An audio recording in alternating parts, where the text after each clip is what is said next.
বাজারে যাবেন মেয়ে, মার্কেটে যাবেন মেয়ে, কলেজ স্কুল যান, সব যদি আপনি খাতায় দেখতে যান তো বেশিরভাগ দেখবেন মেয়ে, নারী আর নারী।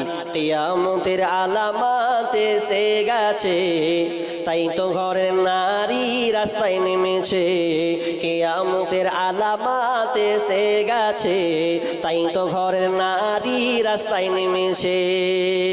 ওরে মাছ বাজারে কথা বলে মাছওয়ালার সাথে, স্বামী তাহার দাঁড়িয়ে আছে ব্যাগটা নিয়ে হাতে। ওরে মাছ বাজারে কথা বলে মাছওয়ালার সাথে, স্বামী তাহার দাঁড়িয়ে আছে ব্যাগটা নিয়ে হাতে। আর স্বামী নিলেন মাছটা টেনে, স্ত্রী দেয় টাকা গুনে। স্বামী নিলেন মাছটা টেনে, স্ত্রী দেয় টাকা গুনে। স্বামী স্ত্রীর যেন সেবক হয়েছে।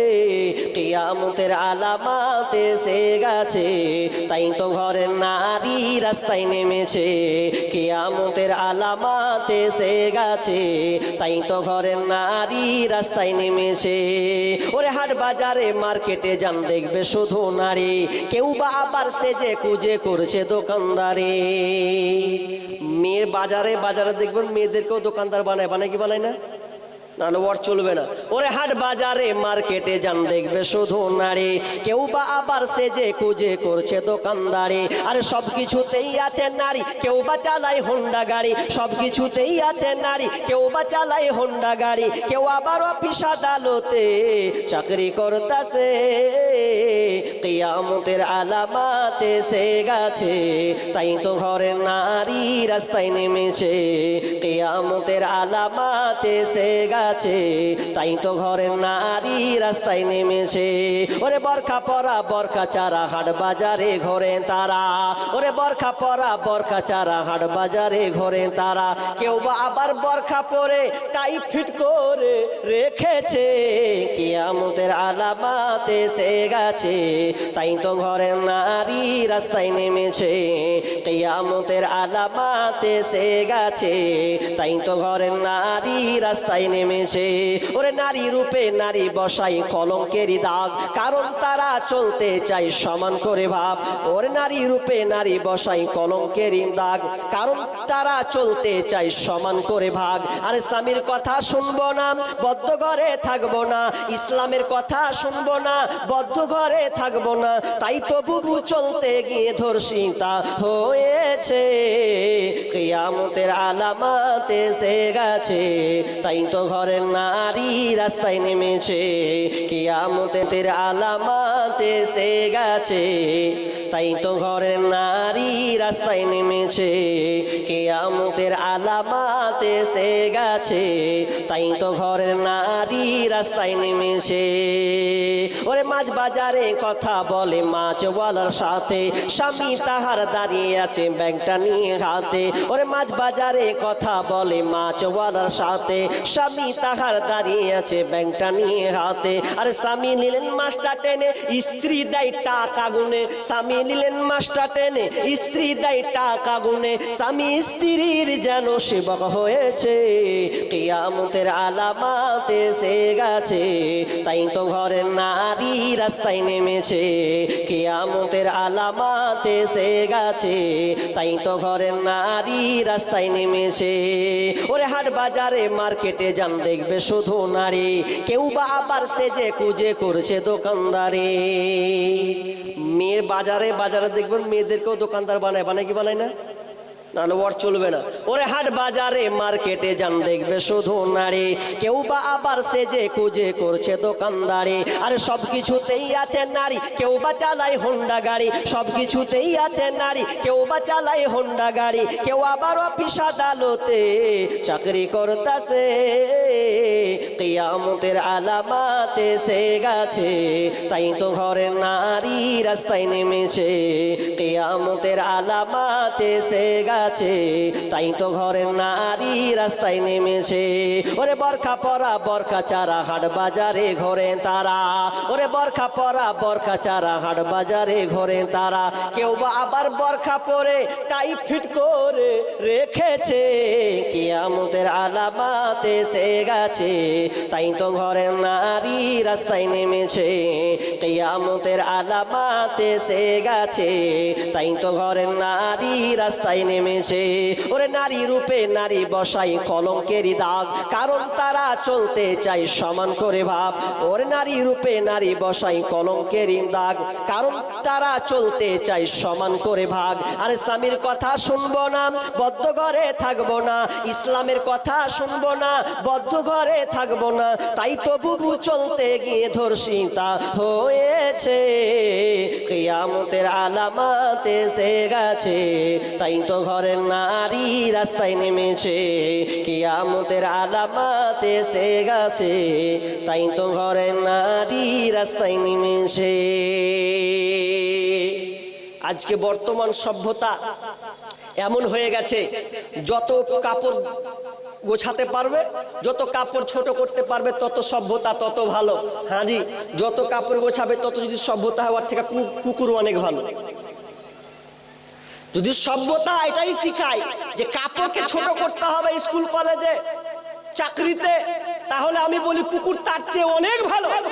আর কুকুর তো ওপেন পুরো খুলে রেখেছে। কি সমাজকে বুঝাতে চাও? না, আপনাকে পশ্চিমা কালচার রীতিনীতি এগুলোকে ত্যাগ করতে হবে। আপনার মেয়েকে আপনি দ্বীনি শিক্ষা দিবেন, শুধু পর্দার বরখার মধ্যে আবদ্ধ রাখলে হবে না। ওই মেয়েকে বরখার পাশাপাশি আপনি তার মধ্যে তার ভিতরে ইলম ইসলামী জ্ঞান দিবেন। আজকে বেপর্দা হচ্ছে কেন? পর্দার মান সম্মান রুক্ত হচ্ছে কেন? আমরা পর্দার গর্দান উড়িয়েছি কেন? আজকে আমরা মেন জায়গা, মেয়েদেরকে আমরা ভালো শিষ্টাচার শিক্ষা দিইনি। মেয়েকে আমরা পাশাপাশি কি করেছি, সবচাইতে মারাত্মক পর্যায়ে নিয়ে চলে গেছি। তার নাম হচ্ছে, একটা ছোট জিনিস হলেও মারাত্মক, তার নাম হচ্ছে মোবাইল।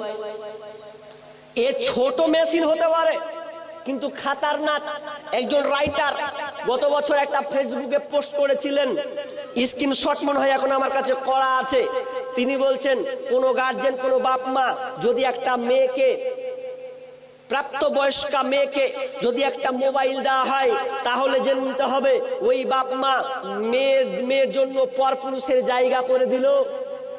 কথাটা আমি বুঝতে পারলাম না। কি কথা? কোন বাপ মা যদি 16, 17, 18 পর্যায়ে একটা মেয়ে হয় আর ওই মেয়েকে যদি মোবাইল দেয়, তাহলে জেনে নিতে হবে ওই বাপ মা ওই মেয়ের পরপুরুষের জায়গা করে দিল। কথাটা কেমন? আপনি ঘুমিয়ে যান, আপনি ঘুমিয়ে গেলেও আপনার বিবি ঘুমিয়ে গেল, আপনার মেয়ে তো একাই ঘুমিয়ে শুয়ে আছে, ও তো মোবাইল ফেসবুক চালাচ্ছে। ভালো করে বুঝেন, ফেসবুক যখন চালাচ্ছে, ফেসবুকে বিভিন্ন ধরনের আসে কি আসে না? আসে তো, বিভিন্ন ধরনের জিনিস আসে, কিন্তু ওটা তো পরপুরুষ জায়গা হলো কি হলো না? আমরা মনে করছি কেমন কথা, পরপুরুষের জায়গা মানে নাম্বার টাম্বার নিবে নাকি? না, আপনার মেয়ে ঘরে বসে সবকিছু দখল করে নেবে, আপনি বুঝতেই পারবেন না। কখন আপনার চেরাগ নিভিয়ে দিবে আপনি টেরই পাবেন না। এখন বর্তমান অবস্থা এমন হয়ে গেছে, মেয়েকে আপনাকে আগলে ধরতে হবে, মেয়েকে একা ছাড়বেন না, সাবধান অবলম্বন করতে হবে। আর আপনার মধ্যে গায়রতি তো নাই, তো আপনার মেয়েকে আপনি আগলে রাখবেন কি করে? আজ মুশরিক যারা, আরবের এক মুশরিক, তিনি একটা উট বিক্রি করবেন, তো উট যখন বিক্রি করছে, তো উট বিক্রি করে দেব এখন, তো উট যে বিক্রি করবে, তো মনে মনে ভাবছে শালা উট বিক্রি করে দেবো না, উট বিক্রি করবো না। বলছে কেন বিক্রি করবেন না? বলছে উট বিক্রি করলে না টাকাটা পাবো, কিন্তু আমার এই উটের পিঠে তো আমার বেটিগুলো চেপেছে। একজন মুশরিক, তার চেতনা দেখেন, তার চিন্তাধারা দেখেন। ও বলছে যে আমি যে উটটা বেচবো, তো উটের পিঠে তো আমার বেটিরা চেপেছে, আমার বিবি চেপেছে, তো আমি কুল্লা যে উটটা বিক্রি করবো, উটটা যদি বিক্রি করি তা আবার তো পর ছেলে চাপবে। তখন বলছে উট আর বেচবো না, জবাই করে খাবো। কেমন তার মধ্যে গায়রত দেখেন। আর আমরা কোথাকার কি মুসলিম দাবির নাম রেখে দিয়েছি, কোন ইসলামের কোনো বালাই নাই, সে আমরা আব্দুল নূর নাম রেখেছি, আব্দুল্লাহ নাম রেখে দিয়েছি, আল্লাহর বান্দা হয়ে গেছি কোন দিক দিয়ে। তো আবার মেয়েকে যখন ছাড়ছে, জামাই যদি কয়েছে আমি রহিমাকে লে যাবো জি, তো কোনটা লে যাবে? এই দিয়ে কোনটা বলে জালসা আছে, তো যাবো, যাও তাহলে।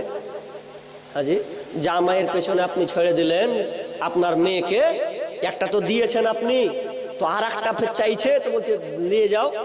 অথচ মুশরিকের চেতনা দেখেন, যে ওই উটের পিঠে তার মেয়ে চেপেছে, তার বিবি চেপেছে, ওই জন্য ওই পিঠটাতে যেন কেউ না চাপতে পারে, তো বিসমিল্লাহ একদম কি করবো, ও বলছে যে কাটবো, কেটে নিবো, তারপর খেয়ে নিবো, ঝামেলা মিটে যাবে। আর আমরা ওই জামাইয়ের বুলেটের গাড়ির পেছনে কি করছি, অ্যাপাচির গাড়ির পেছনে চাপিয়ে দিছি, আর লজ্জাও নেই, শরম নেই, বেহায়ার মতন। অথচ রাসূল সাল্লাল্লাহু আলাইহি সাল্লামের একজন শালী ছিলেন 150 আসমা। আসমাকে যখন দেখছেন আল্লাহ রাসূল, তো আল্লাহ রাসূল বলছেন, আসমা তুমি তো যাচ্ছ বাড়ি, এখনো 5-7 কিলোমিটার দূর, তো এক কাজ করো, আমার উঠের পিছনে এসো, বসো, তোমাকে আমি নিয়ে চলে যাব। আসমা বলছে, কথা তো খারাপ নয়, ভালো, কিন্তু আমার মন বলছে আমি চাপবো না। নবী হলে কি হলো, অথচ নবী নিষ্পাপ নবী, তার চরিত্র ব্যাপারে 1 নাম্বার তিনি। এরপরেও আসমা ভাবছে আমি চাপবো না, চাপবো তো লোক আমাকে কি বলবে, বলতে পারে দেখ শালিকে নিয়ে উঠের উপরে চাপিয়েছে, আর আমার স্বামীও বড্ড রাগী মানুষ, এটা জানলে সে নারাজ হয়ে যাবে, অতএব আমি চাই না। ইয়া রাসূলুল্লাহ, ও দয়ার নবী গো, আপনি যেভাবে আসছিলেন সেভাবে আপনি চলে যান। আমি আসমা হেঁটে হেঁটে এসেছি 7 কিলোমিটার, আবার হেঁটে হেঁটে আবার আমি বাড়ি চলে যাব। আমার কাছে পটলি আছে, কিছু খেজুর লকড়ি আছে, এগুলো আমি মাথায় নিয়ে আমি আস্তে আস্তে আস্তে করে আমি চলে যাব। আপনি আপনার গন্তব্যে আপনি চলে যান। চলে গেছে। আর আজকে আমাদের যদি জামাই বাড়িতে আসছে তো বলছে যা, তো দুলাভাইকে দিয়ে গে কি দে, ডিম দিয়ে গে, চা দিয়ে গে, ওকে একা ঢুকাচ্ছে ঘরে গো, বেহায়ের মতো নির্লজ্জ। আর অনেক মা আছে বেহায়া, যা তো জামে এসে, যা না স্মরণ করবি, খেপে যা, তোরই তো জামে, দুলা ভাই যা, দিয়ে একবার সব আগিয়ে দিয়ে দিয়েছে, जो जाने ना इंटू का मिंटू का सेंटू क्या हो रहा है वो पता नहीं, आगे तो खोज लगाते हैं ওটাকে কিছু আমরা খোঁজ নিলাম না। আচ্ছা একটা কথা বলেন, আমি ছেড়ে দিচ্ছি একটা উদাহরণ, এক্সাম্পল। কি উদাহরণটা আপনি অনেক পুস্তকে পাবেন, অনেক আলেমের কাছে শুনেছেন। আচ্ছা একটা কথা নাই যে বিড়ালকে যদি মাছ জোগাতে দেয়, আচ্ছা মাছ সুরক্ষিত রাখবে? কি বলেন আপনারা? বিলাইকে মাছ জোগাতে দিয়ে গেছে, বলছে বিলাই রে মাছটি আমার জোগা, আমি আসছি, এসে দেখছে তো কিছু নেই, কাঁটা খানটাও নেই, সবই খেয়ে হজম করে দিয়েছে। তো ওই রকমই তো হবে। আপনি যদি আপনার জামাইকে বলেন যা তা বেটি থাকলো নিয়ে যাও, কুঁড়ে নিয়ে যাবা, কি হলো হ্যালো আর গেল, কি আর হবে? পরে দেখবেন দু টুকরা হয়ে গেছে। কত দেখলাম নিজের বউকে দেখে শালিকে ধরে নিয়ে হাঁটলো, পালিয়ে বিয়ে করে নিয়েছে। কত ঘটনা নেবেন আপনি? না, এরকম অবস্থা হবে। এসে গো এখনো আসেনি, বলো না আমার তো একটু ভিতর খালি নোট করছে যে কোন দিনে গেল। আল্লাহর রাস্তে কহেন লেট হচ্ছে, 9:30 বেজে গেল অলরেডি। হ্যাঁ কতক্ষণে আসবো? হ্যাঁ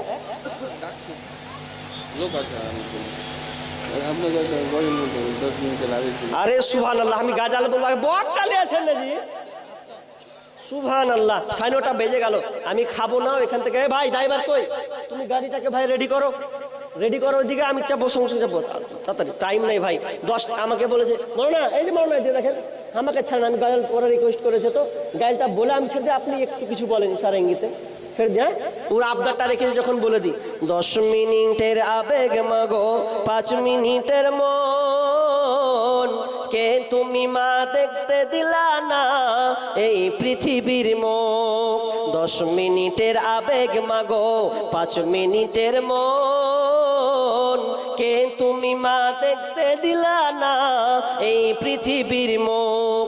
জোর করে আসিনি কো তোর শরীরে আমি, পৃথিবীতে নাকি সন্তান হয় মায়ের কাছে দামি। তবে কেন সুখের ভুলে আমায় পেটে নিলা, সুখের শেষে কেটে চিরে আমায় ফেলে দিলা।